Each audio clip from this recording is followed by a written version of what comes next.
Cheryl Burke talks about the trauma she has faced throughout her life.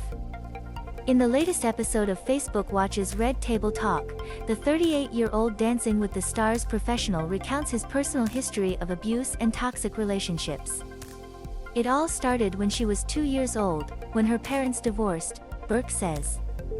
"The first thing I remember as a kid was seeing my father with another woman," says Burke. Then, a few years later, Burke's family hired a retired postman to babysit him, in his late 60s. Burke claims that man started grooming her when she was 5 years old. "It wasn't a relationship. It was other things, sexual acts, but I was never physically hurt. There were some moments. Here, didn't feel bad. It was actually intimate," explains Burke. "He was grooming me and he was my definition of love. That was the equivalent of love, wasn't it? I didn't know about my father's infidelity, his abuse by this old retired postman, and what a truly healthy relationship was. I didn't have a stable father figure in my life. It's like brainwashing those moments of your childhood that really mattered," she continues. "This happened for years, and no one said anything except my sister's friend, who did the right thing, rushed home to tell her parents, and then they contacted my family. I actually testified against her at the age of 9, I testified against her to believe." Amidst all the commotion, Burke says, "Thank God you danced. It saved my life." Yet even this was not a completely safe place. Within this industry of the competitive ballroom world, it's the world of men. "Man leads, woman follows, on and off the dance floor," he says. "With that comes abusive partners and abusive coaches." Have there been acts of sexual harassment and mental harassment? 100%. Am I getting this new? Yes, of course, as long as I keep doing the work. Later, in high school, Burke claims she dated 2 guys who were physically and emotionally abusive on a very different level. "For me, love was tantamount to abuse. Love was tantamount to infidelity. Love was tantamount to manipulative, narcissistic behavior," Burke says, before saying he was whipped with a belt. "It wasn't like he was hitting me. He was whipping me. But I could see those marks and I was even like, oh, that's not really there," he claims. "I think I was in shock and I fought, fled, or froze. He got in my car, jumped in his car, kept punching the back of my car to pull over, and I wasn't allowed. Guys, let alone dancing. I wasn't allowed to stay on after-school shows, or even look at anyone, God forbid. It's because of this person who's very controlling," Burke continues. "It didn't stop my relationship with him because, oh, everything's going to be okay. I was addicted to it.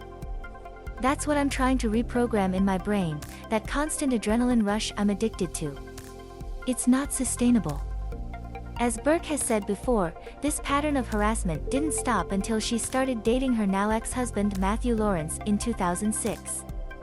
Burke and Lawrence worked intermittently for several years before tying the knot in 2019. The couple separated in February and divorced in September. Now Burke says he got married because he thought it would determine my worth. "We dated when I first started in 2006, and then we took a 10-year hiatus and dated again," she says. "She's my ex for a reason, isn't she?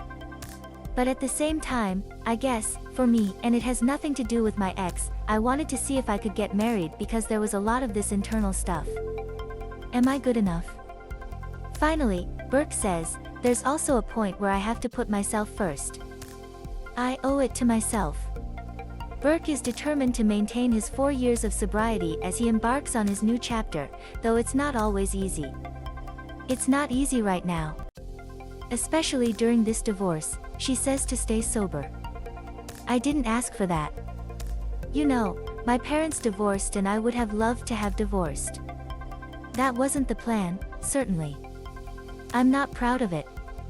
Of course. But there's also a point where I have to put myself and my sobriety first." When E.T. spoke to Burke in May, he considered the end of his marriage. "People evolve, and people sometimes unfortunately leave," Burke told E.T. I think that's what happened unfortunately, and that's why I was able to maintain a kind of peace within myself knowing that we both tried, that we just didn't give up. I think it's okay. I have to accept him for who he is, or maybe you can have a marriage where not everyone is happy, she added. I definitely don't want to feel stagnant. For now, Burke says he prefers not dating, which is easier said than done. There's a difference between being alone and being alone, she says on Red Table Talk. I'm just trying to set myself up and take the time because I owe it to myself. But one day at a time, 1 minute at a time. During a chat with ET, Burke didn't one day refuse to retie the knot.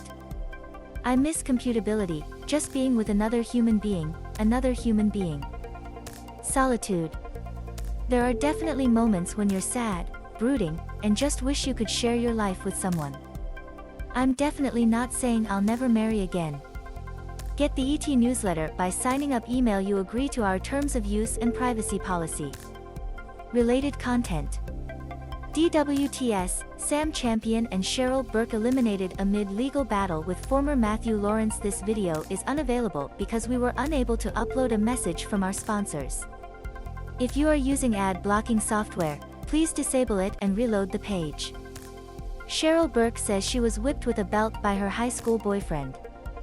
Cheryl Burke reveals that DWTS Season 31 is likely to end as a pro. Cheryl Burke wants to join DWTS judging panel. Related gallery.